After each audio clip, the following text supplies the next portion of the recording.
institusinya bernama perguruan tinggi, sistemnya pendidikan tinggi, institusinya perguruan tinggi.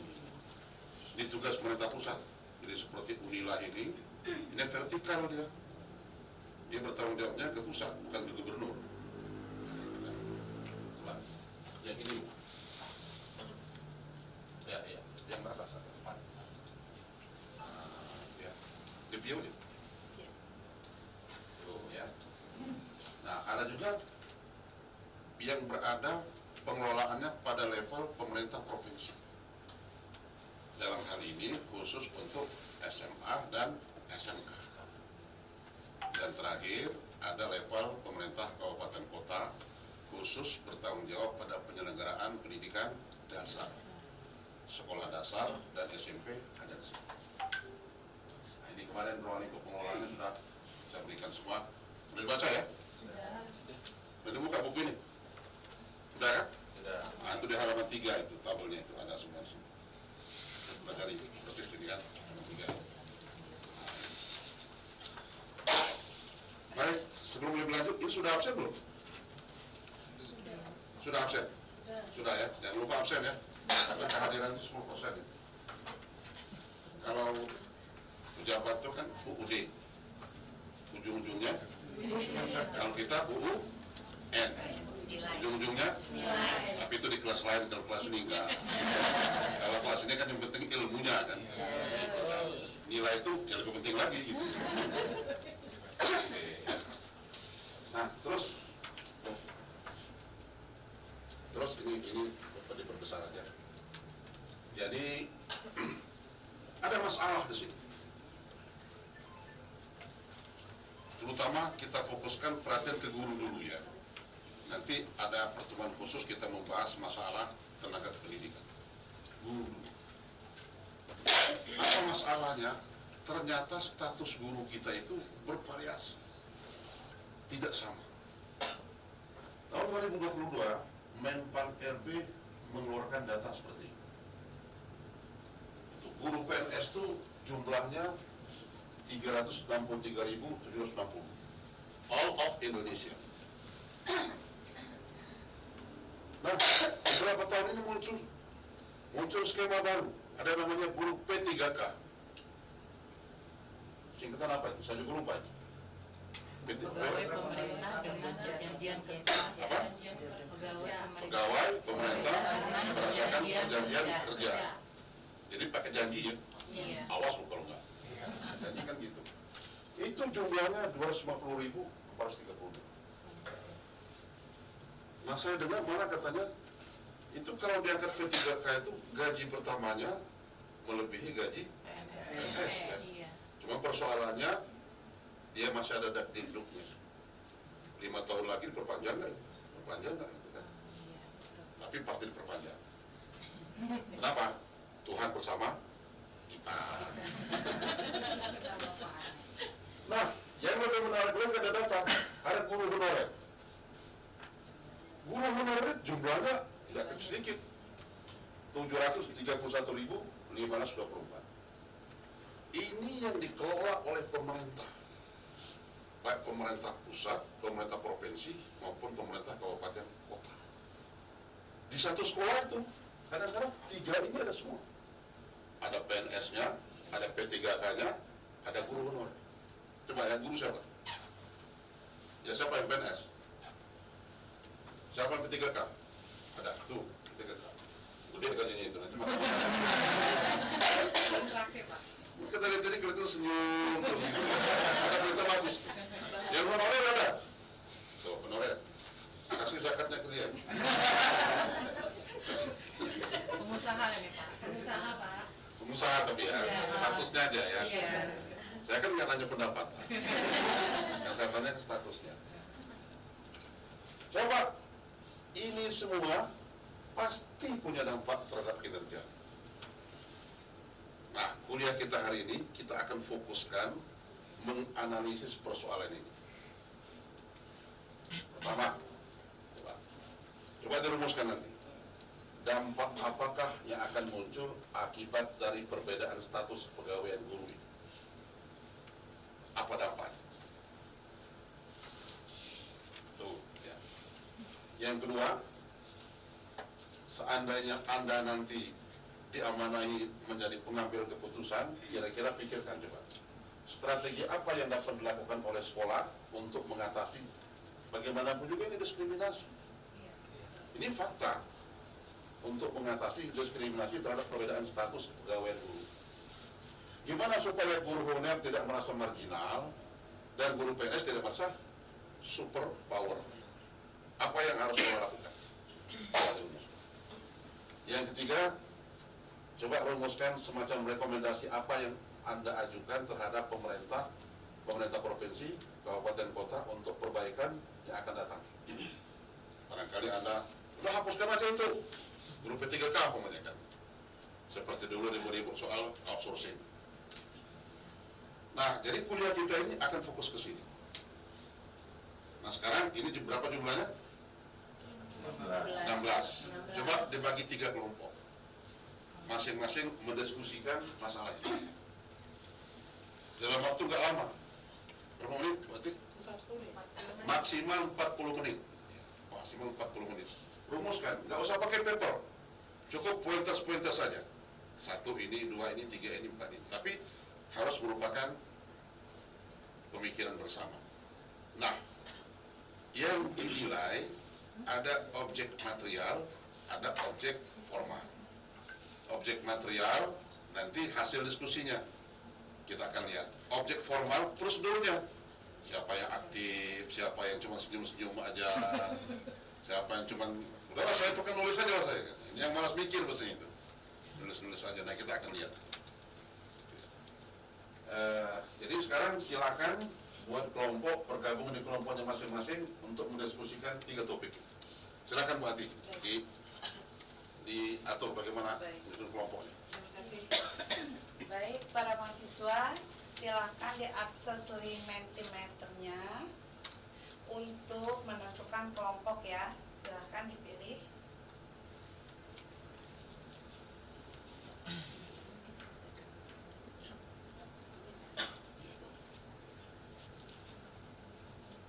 Oke. Itu kelompok 3 masih kosong. Kelompok rekomendasi.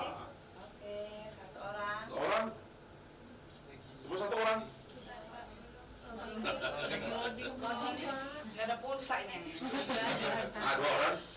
Soalnya itu kelompok 3 apa? Berat ya? Enggak berat itu. Oke, udah seimbang lah. Oke. Udah seimbang ya. Oke, mana malu banyak itu. Kelompok 2. Gara-gara disentil jadi banyak. Strategi.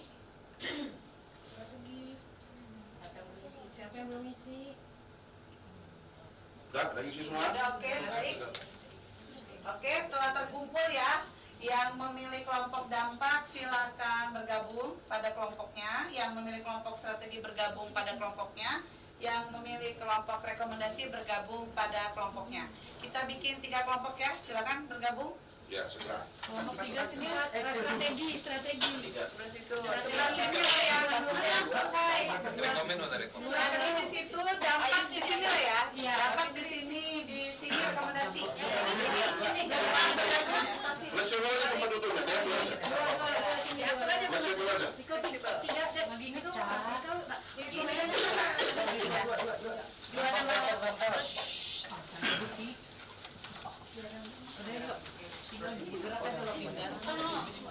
Ini aja strategi. Bulat sama aja sih kita. Strategi sini. Strategi sini rekomendasi.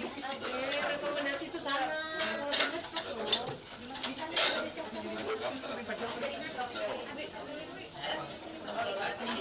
nasional ya. Gimana strategi? Strategi itu mana? Sebenarnya kita ada ini masalah ini ya.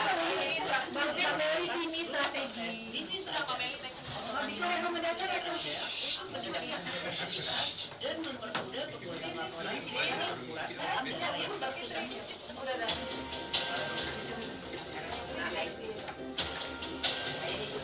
Ratusan guru honorer di sekolah negeri di Jakarta tiba-tiba diberhentikan secara sepihak oleh Dinas Pendidikan setempat. Mereka terdampak kebijakan pembersihan atau cleansing guru honorer sebagai tindak lanjut hasil pemeriksaan Badan Pemeriksa Keuangan atau BPK. Pelaksana tugas Kepala Dinas Pendidikan Jakarta Budi Awaludin dalam keterangannya Selasa 16 Juli 2024 di Jakarta membenarkan pemberhentian guru honorer di Jakarta. Hal ini berdasarkan tindak lanjut hasil temuan BPK yang menyatakan proses rekrutmen guru honorer oleh sekolah-sekolah negeri di Jakarta tak sesuai ketentuan Peraturan Menteri Pendidikan, Kebudayaan, Riset, dan Teknologi Nomor 63 Tahun 2022. Dalam aturan tersebut menegaskan guru yang dapat diberikan honor harus memenuhi persyaratan berstatus bukan ASN, tercatat dalam data pokok pendidikan atau Dapodi, memiliki nomor unik pendidikan dan tenaga pendidikan atau NUPTK, dan belum mendapat tunjangan profesi guru. Budi mengungkapkan, rekrutmen guru honor selama ini diangkat oleh kepala sekolah atas alasan kebutuhan pendidikan. Nah itu contoh saja. Contoh kasus ya. Betapa labilnya status guru honorer. Padahal dia mesti konsen ngajar dampak apa ini. Silakan mulai. Silakan mulai berdiskusi kelompok masing-masing.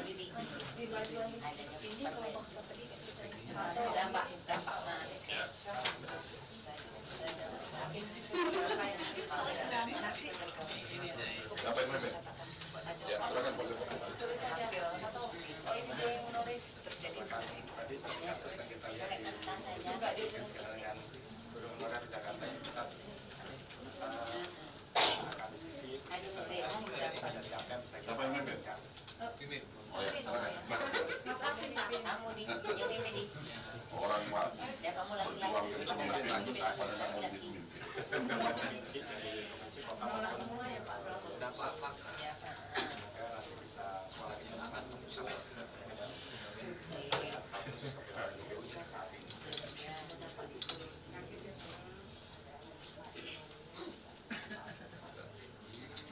Nah, menarik ada ide rekomendasi mulai dari ini tadi ya, paling terkecil kan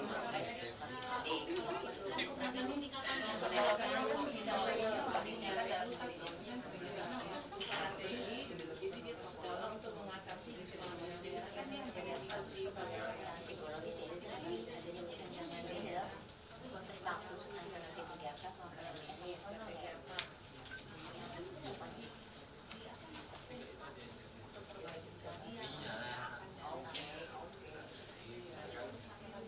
kalau itu sudah terjadi ada 3 tadi ya, kita diminta memberikan rekomendasi seperti apa. Ada dampak psikologis ya, dampak ekonomi dan administrasi. Ini kelompok berapa? 3? Psikologisnya gimana? kalau sekarang Nggak usah nanti begini bentuk-bentuk. adanya senyawa status antara P3K sama Kan diketahui dulu yang ini kebijakan ini positif negatif. administrasi beda administrasi itu nanti Kalau kita bisa melaksanakan ada kalau positif apa yang harus diperbaiki? Tidak ada Kalau negatif berarti kan mesti ya, PNS dia kalau misalnya ada pak kalau kami kan P3K kan ada pak itu penilaian akademik kalau PNS ada makanya juga ada kalau PNS cuma sisi doang kalau gitu tadi dikasih dengan BKN itu dan ada orang kan menembak ada kami kalau kami P3K kan ada bagaimana sih tahun sekali ya baru sekali kemarin jadi kemarin cuma ada sekarang hanya naik belum ada padahal di sini tuh ada naik dari kalau misalnya kami S1 kan di golongan 9 udah nanti kalau misalnya naik 10 cuma regulasinya untuk naik ke 10 sampai sekarang belum ada peraturannya bagaimana caranya tapi gaji tetap naik. ya naik sama 2 tahun sekali itu naik otomatis Yang penting kan itu kan.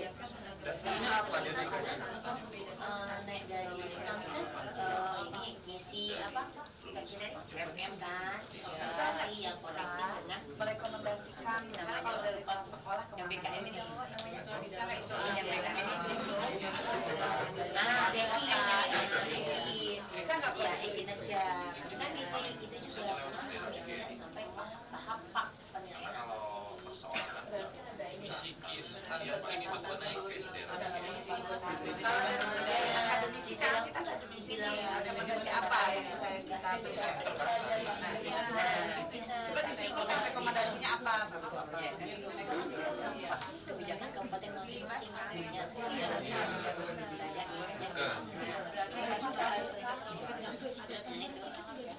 ada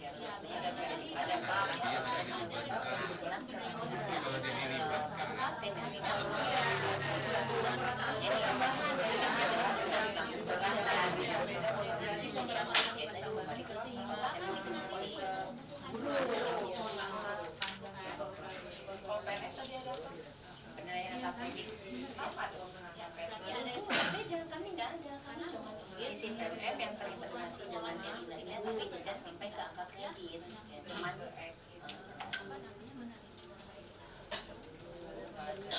terus ini bisa juga kita itu administratif memberi pelatihan tapi dan termasuk soalnya kesehatan itu administratifnya kalau meningkatkan kompetensinya. Kalau psikologis ya itu kegiatan sosial diri masing-masing ya. Pokoknya yang masalah baju ya enggak baju kita dibedakan kan, tapi ternyata sekarang kemarin sudah ini kemarin kan sudah diprotes sudah viral, akhirnya dikembalikan lagi ada permen terbaru kan yang iya harusnya ya Sudah. kemudian juga ya tadi ketika sudah ada organisasi ekonomis mahal yang pasti yang salary itu menganalisis hasil evaluasi tersebut bahwa dia sumber daya manusia Fokus ke data ini ya. ya bro Basisnya data ini basisnya. Iya. Jangan kemana-mana dulu. ya Karena banyak sekali persoalan di situ. Kita lihat ini dulu. Ya lanjut. nah terus itu ada masalah kayaknya masih ada hari kan tidak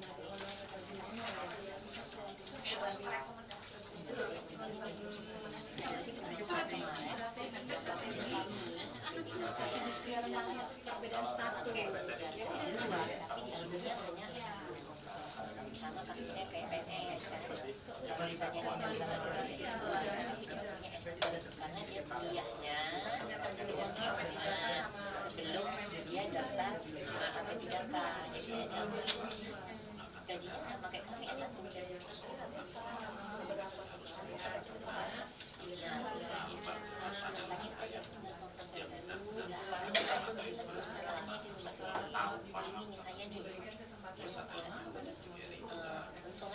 dia setelah saya terima pendidikan cuma nggak tahu apakah nanti ketika saya sudah dapat ijazah S2 nya apakah saya bisa naik karena dia regulasinya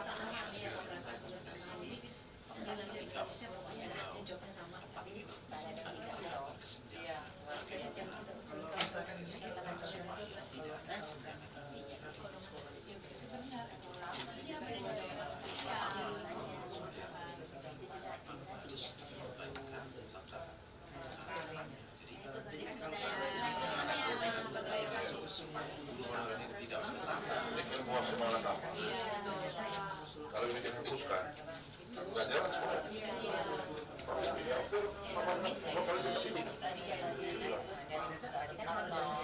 Gimana itu? Mau dibuang nggak bisa. iya sejahteraannya itu Menjadi reward kan buat Iya, berarti misalnya nih kita ada senjata sosial tapi kalau misalnya apresiasi. makasih Mai dia juga bisa menyamai dong menyamai karena memang iya Tujuannya apa? kalau misalnya dari gaji ya oke ada senjangan sosial kan ada senjangan masalah tapi kalau misalnya keputusan belum tentu karena misalnya dia punya misalnya buku punya toko ngambil selain ya itu kan penghasilan lain. Atur ya. misalnya apa sekolah yang berkesan Kelakuannya karena kalau misalnya sudah dianalisis nih psikologi kalau di sekolah saya tadi kalau di sekolahan Dibaca aja. pengakuannya sama saja antara Apa idenya? tapi kalau saya nilai ya pernyataannya di lapangan itu sebenarnya harus ada antara kinerja dari PNS itu dengan yang ketiga ini bisa ada kesenjangan gitu. Jadi menurut riset mata saya ya gimana ya lebih bagus yang sebabnya Ada yang menyimpulkan ya 7 menit lagi.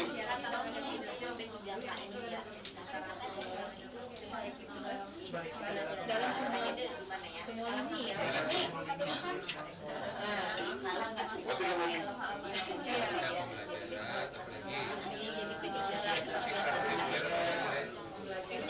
Oh, Ibu yang menyimpulkan ya. misalnya dua orang itu tanya dua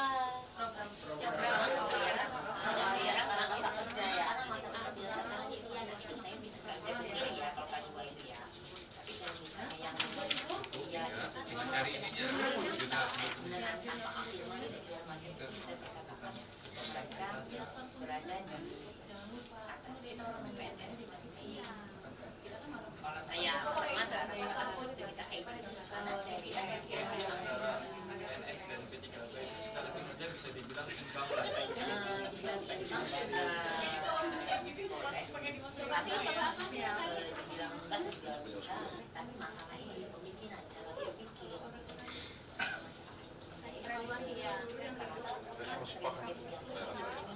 Oh ya, Ini ada benar yang kalau dibilang masih enggak juga jadi guru gitu. Maksudnya masih pada usia muda, nah itu usia tua. ya Kalau Pak ya PNS kan apalagi sekarang Pahalanya udah bersih. Sekali hadiah. nah di beberapa wilayah mungkin ada.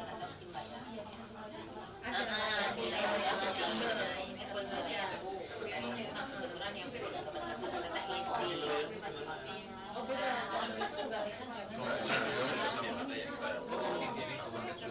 yang masalah itu Ini kan dampak dari kinerja tadi. Fitri bilang di daerah yang Itu saya bilang ini sengaja siap PNS dan berpikir. P3K secara kinerja malah lebih bagus P3K. Pada kurang Karena P3K masih banyak yang muda, itu masih fresh secara pemikiran dan terbuka antar teknologi. Itu di daerah Iya, saya kan daerah minta ngasih beliau. Tapi yang casingnya ada. Pernah saya kalau ngomong di satu gedung. Iya. Saya terlalu asik. berarti intinya iya tapi kan berdasarkan Oh iya. konfirmasi dan Tapi dari situ. H2 itu mereka juga Dulu sering tampil di TV berdua saya. bersama sekali lama Belum dia lagi. lama banget ya usianya itu 5 menit lagi ya. Ya enggak 2 menit. Oh, 2 menit lagi ya. itu juga Ya 10 menit. Silakan simpulkan. belum ya yang pensiun Silakan disimpulkan hasil diskusi ya.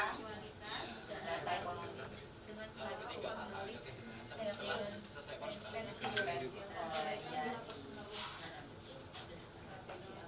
Selanjutnya yang dilakukan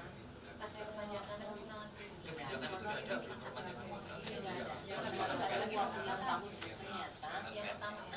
tapi mungkin pada Dalam P3K itu sifatnya lokal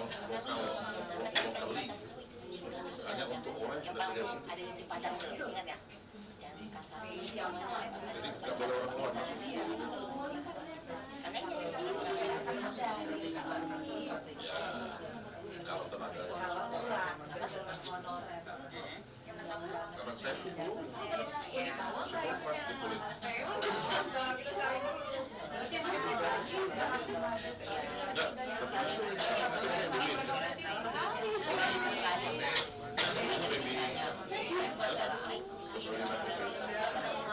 suaminya istrinya Wisnu.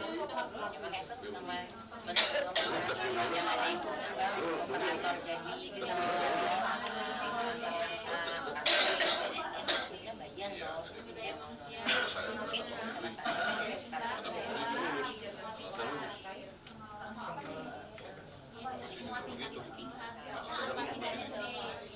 Saya dekat waktu itu. Oke, ready? Oke, Ya. diskusi dicukupkan. Kita Pak, lanjutkan. bisa lagi duduknya. Yang penting bisa ngeliat sini. Kita lanjutkan ya step selanjutnya. Ya, jadi apa guna kita merumuskan ini? Yang pertama, kita meminimalisir dampak negatif. Kalaupun tidak bisa eliminir, ya, tapi sekurang-kurang meminimalisir. Yang kedua, kita memberi masukan kepada pihak sekolah.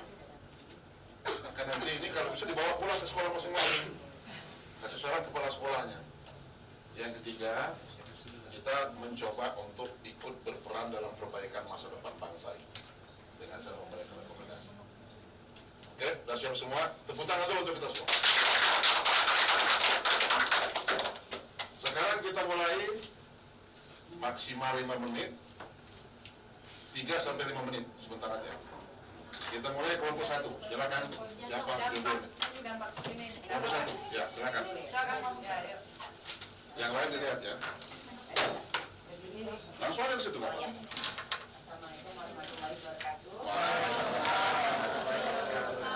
Di sini saya mewakili kelompok 1 akan memaparkan beberapa hasil diskusi kelompok kami masalah dampak yang akan yang muncul akibat dari perbedaan status pegawai guru tersebut.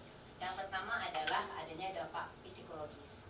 Jadi di sini hasil diskusi kami dari psikologis ini antara P3K, PNS dan honorer itu mungkin menghadapi ketidakpastian kesenjangan.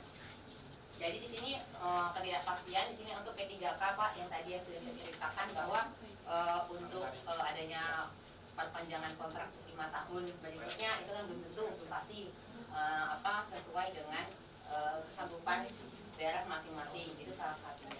Kalau honorer juga seperti itu. Nanti mereka itu kalau misalnya ada PNS atau P3K masuk ke situ, mereka akan khawatir akan tersingkirkan dari situ seperti itu. Berikutnya dampak ekonomis. Dengan adanya guru PNS, P3K dan honorer, otomatis penghasilan mereka berbeda-beda. Ya, dari PNS, P3K. Untuk honorer kita tahu bahwa lebih kecil gajinya. Apalagi kalau misalnya seperti saya di SD itu Pak, 1 bulan itu hanya mungkin dibayar 200 atau 300 ribu. Kok masih hidup? Iya, yang sosial, yang dampak ekonomi ya Pak ya, yang dihasilkan dari adanya 3 jenis pegawai tersebut. Kalau untuk P3K, alhamdulillah sih saya sendiri memang P3K. Jadi pertama kali masuk itu memang gajinya memang sudah alhamdulillah baik, bagus gitu. Jadi ya Emang berapa sih?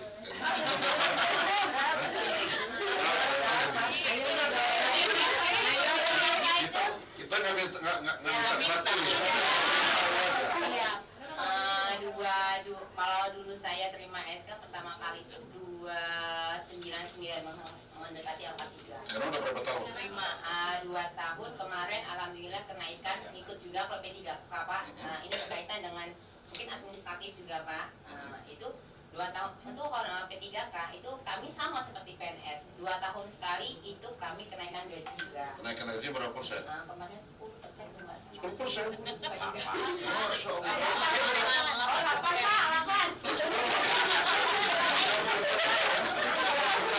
Ya, pokoknya jadi 3 Mudah-mudahan ya. Masih ada lagi? Nah, ada lagi yang untuk administratif itu agak sedikit berbeda. Kalau kami P3K, kami juga memang ada penilaian Pak, NISP MM yang terintegrasi dengan e-kinerja. Tetapi kami tidak seperti PNS, mereka ada PAK-nya, kami tidak ada. Gitu. Nggak ada. Dan untuk regulasi untuk kenaikan pangkat dari awal kami ke 9, misalnya untuk ke 10 itu sampai sekarang belum ada kebijakannya. Ya, Kan presiden mau dilantik nanti. iya. Padahal harus sempat dipikirkan kan. Ya. Nadiminya masih sibuk ngelayani anggota dewan yang bentak-bentak itu. Kalau tenang kan. Jadi ada 3 dampak tadi ya. Ya, Apa? administrasi, psikologis sama ekonomi. Oke. Tepuk tangan. Kelompok berapa Mas? Kelompok 2. Ya, silakan. Baik, kami dari kelompok 2 untuk membahas tentang strategi apa yang dilakukan sekolah untuk mengatasi diskriminasi ini. Ya. Yang pertama itu hasil diskusi kami yang pertama adanya pemberdayaan tenaga kependidikan Prof. Nah, tidak adanya pembedaan status kepegawaian gitu. Contohnya gini, guru-guru honorer itu dilibatkan juga dalam kepanitiaan, pendidikan sekolah, ataupun nanti bisa juga mereka itu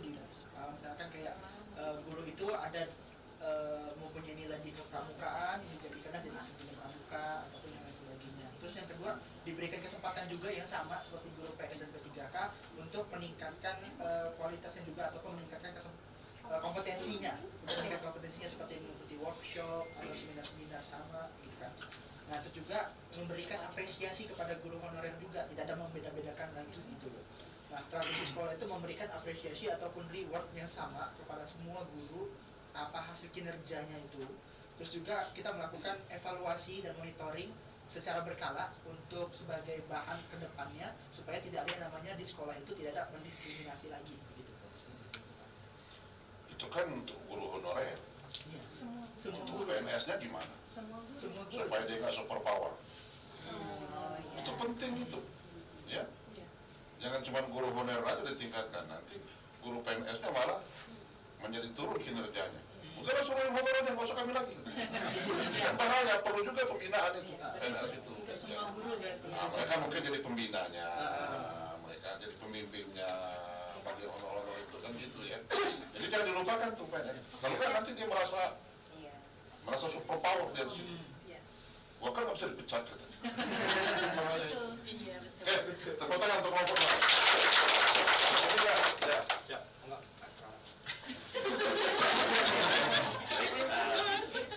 Jadi terima kasih dari hasil diskusi kami Prof untuk kelompok 3 tentang rekomendasi. Menurut kami yang pertama adalah mengusulkan perbaikan sistem rekrutmen dan pengangkatannya melalui organisasi guru. Jadi kita merekomendasikan itu lewat organisasi PGRI tentang sistem rekrutmennya. Jadi rekrutmennya itu memastikan menyelesaikan honorer yang ada gitu Prof.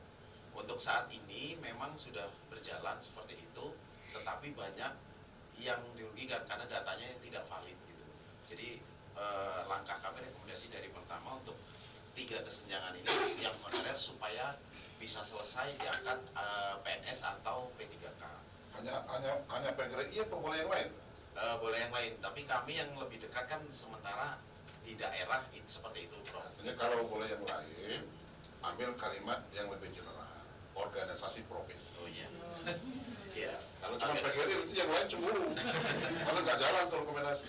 Iya. Ya, Terus yang selanjutnya adalah rekomendasi kami adalah penguatan regulasi dan kebijakan. Jadi regulasi yang dimaksud itu pertama pemerintah ini harus memastikan kebijakan yang konsisten, gitu, yang konsisten untuk menangani status guru. Jadi kalau memang mau menyelesaikan honorer, dipetakan sesuai kebutuhan, selesaikan ini untuk diangkat, gitu. Tetapi tetap melalui seleksi. Lalu yang kedua regulasi dan kebijakan yang itu adalah kolaborasi. Jadi benar-benar kolaborasi antara pemerintah pusat sampai ke tingkat daerah kabupaten kota. Gitu. Setelah ada memastikan koordinasi ini akan pengangkatannya itu akan sesuai tempatnya. Jadi tidak ada daerah yang kekurangan guru. Selanjutnya adalah setelah ada itu kita harus merekomendasikan tentang hak dan perlindungan penyertaan hak dan perlindungan kerja itu, Prof. Jadi jaminan status hukum kami berharapnya guru P3K ini misalkan memang ketika wacana P3K muncul itu adalah membebani anggaran negara ketika pensiun. Baik kami terima kalau bisa P3K ini tidak perlu dikontrak 5 tahun tapi sampai usia pensiun saja kalau memang ketika biaya pensiun membebani negara. Jadi menjadikannya lebih permanen gitu Prof. Jadi P3K ini. Kenapa pensiun membebani negara? Ketika saya pernah membaca artikel itu kan seperti itu Prof. Jadi sebagai akademisi, benar nggak itu? karena Pensiun itu membebani negara, benar nggak? Tidak. Kita berpikir ilmiah ya. Tidak. Kenapa? Kenapa nggak? Bentuk Berjasa. apresiasi pemerintah Berjasa. terhadap pertama apresiasi yang kedua. Itu uang pensiun siapa? Kita. Uang kita itu bukan uang pemerintah tuh. Jadi nggak benar kalau pensiun itu membebani negara. Kita kan dipotong tiap bulan itu kan. Dana pensiun itu kan bukan dari APBN sebenarnya itu. Tapi justru gaji kita itu dipotong sekian persen untuk nanti pensiun. Nah, itu kan. Jadi harus hati-hati dengan kalimat itu. Jadi dimaksud seperti ini Prof. Ketika saya pernah membaca artikel itu bukan tabungan pensiun Prof. Jadi ketika seorang PNS pensiun gaji pokoknya akan turun menjadi 75%. Itu akan digaji setiap bulan.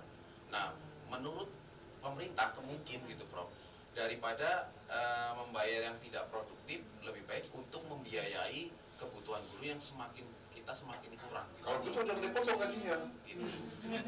Kalau begitu gajinya jangan dipotong, biarkan dia nabung sendiri. Ya kan kalau begitu, itu kan dipotong gajinya kan.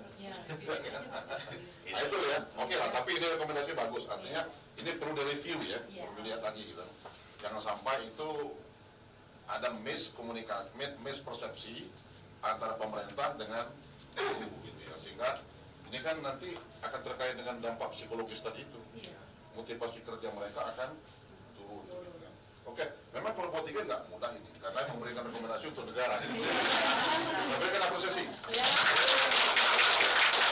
Oke, ya, bagus sekali ya. Jadi hasil diskusinya maksimal. Saya sangat bangga, sangat bahagia gitu ya.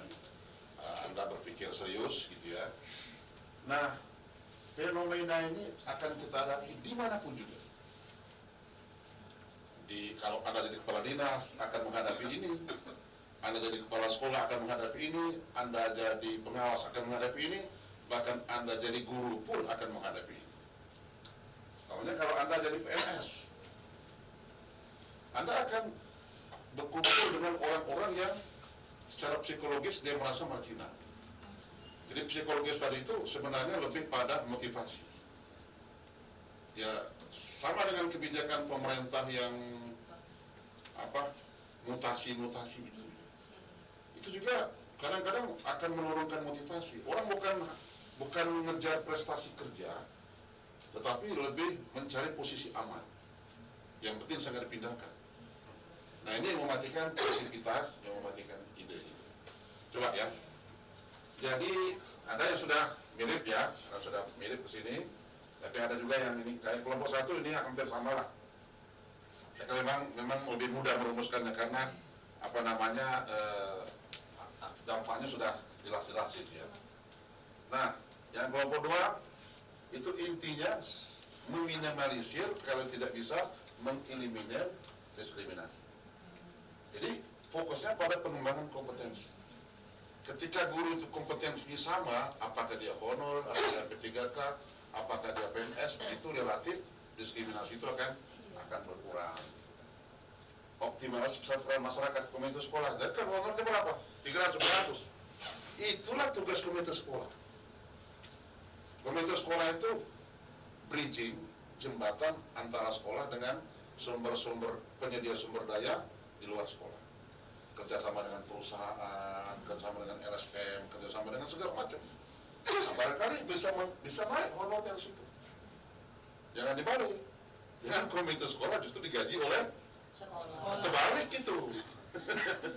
Makanya cari anggota komite sekolah tuh yang potensial gitu ya. Dan nggak mesti orang tua, nggak mesti orang tua murid.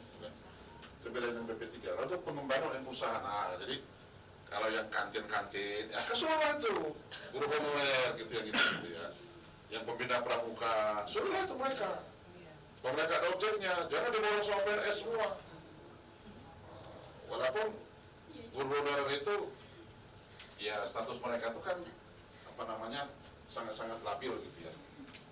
Jadi ini intinya kegiatannya rekomendasi.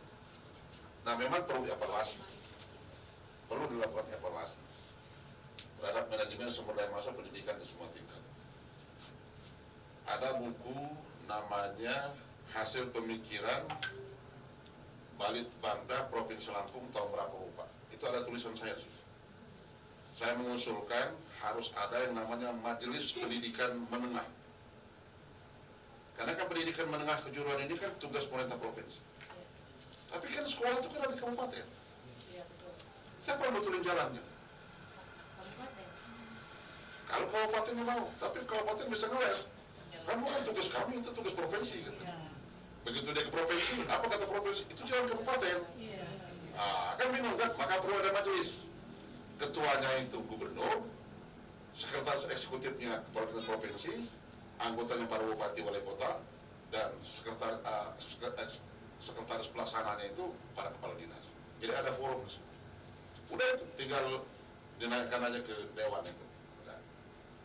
Perlu dianalisis secara mendalam peran pemerintah provinsi, pemerintah kota, pengembangan pembinaan SDM pendidikan. Nah, jadi tadi ada kan gaji harus sesuai dengan UMR. Berapa UMR rampung?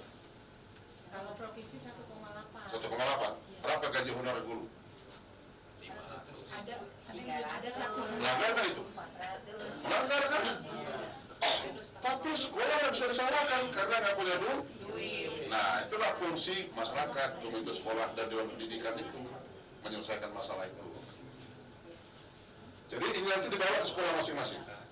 Bawa ke sekolah masing-masing, coba diskusikan dengan para sekolah. Saya kira kita sudah memahami persoalan ini, ya. Jadi nggak boleh kita menganggap enteng masalah diskriminasi status kepegawaian. Kenapa? Karena ini akan berdampak pada motivasi kerja. Kalau motivasi kerjanya turun, maka kinerjanya produktivitas pasti akan turun. Pertanyaan untuk kita semua. Nanti kita akan bicara lagi bagaimana meningkatkan peran supporting system. Jangan menganggap enteng itu. Yang tukang buka ruangan, yang tukang sapu, jangan anggap enteng. Nggak ada mereka, nggak jalan semuanya itu. Ya. Saya pernah dulu waktu jadi pimpinan di sini.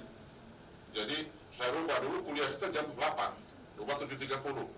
Lupa ngasih tahu yang buka kunci. Mahasiswa dosen nunggu semua, pegawai belum datang.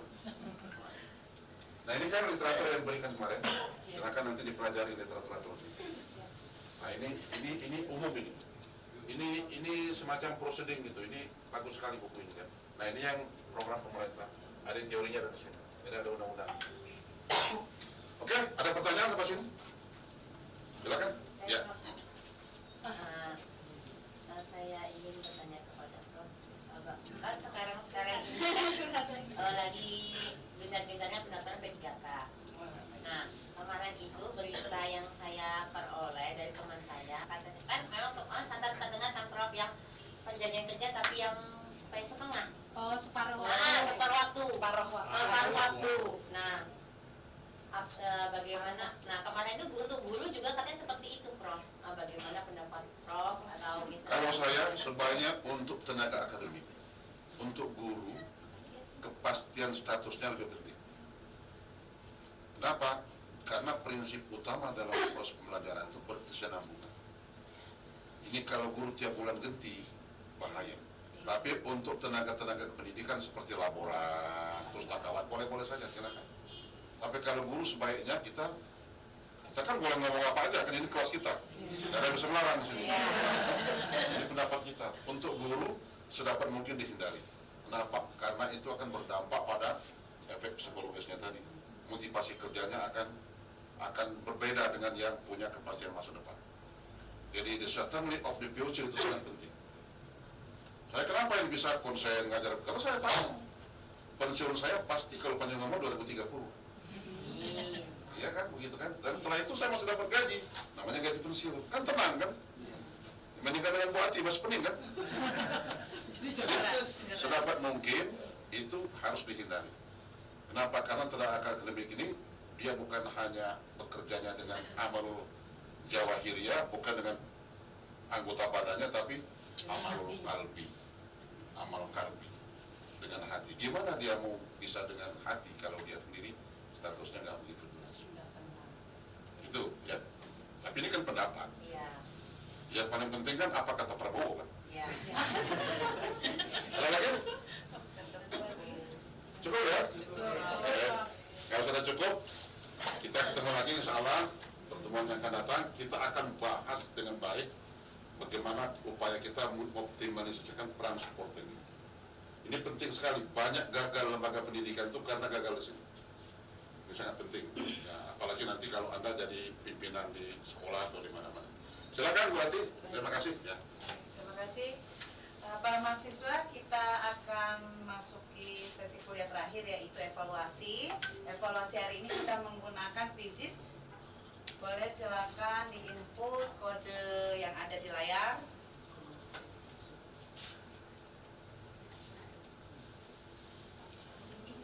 Empat 417398. Masih menunggu peserta ya. 417398. Terus nama kamu.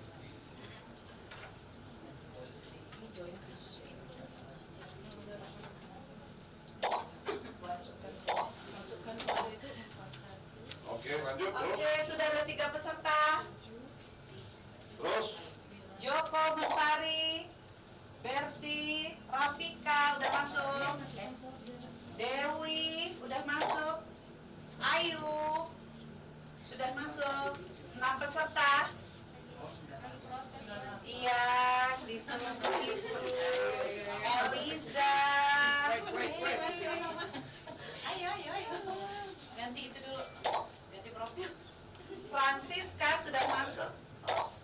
Alvin, Mary sudah masuk. Iqman sudah masuk. Aku namanya Pakai akun anaknya enggak? Enggak. Jusnia 12 peserta. 4 lagi. 4 lagi nggak punya pulsa itu. hybrid. Oke. Kan ini bisa dipakai internet sini kan? Bisa. Siapa yang belum berhasil? Ya, oke Adi. Udah ya? Udah cukup nih ya? Lagi 3 lagi. 3 lagi. Pak Usman udah. Baman. Ya 2 lagi. Awan Adi Hermawan. Widiat Moko udah masuk. 2 lagi. Just 2%. Mbak Fitri belum.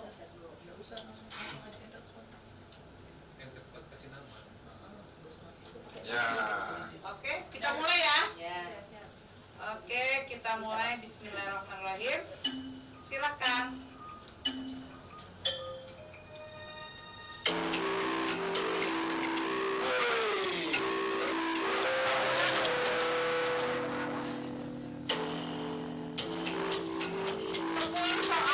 Ada 10 soal, silakan.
pertimbangannya lihat di Viklas ya. Iya. Lihat di Viklas. Minggu depan kita UTS ya Bapak Ibu. Nah, jadi Pertemuan ke-8. disadari tidak disadari, inilah namanya pembelajaran cash method. Tapi tidak proyek. Kenapa? Karena tidak ada yang dikumpulkan. Kalau proyek kan bisa dikumpulkan. Oke, sampai ketemu lagi. Tepuk tangan kita semua. Assalamualaikum warahmatullahi wabarakatuh. Terima kasih.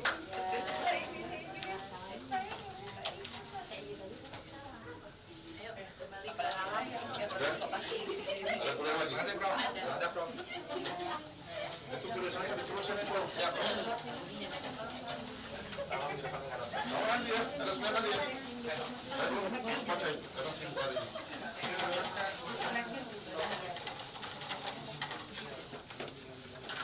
Senin aja, Senin ya.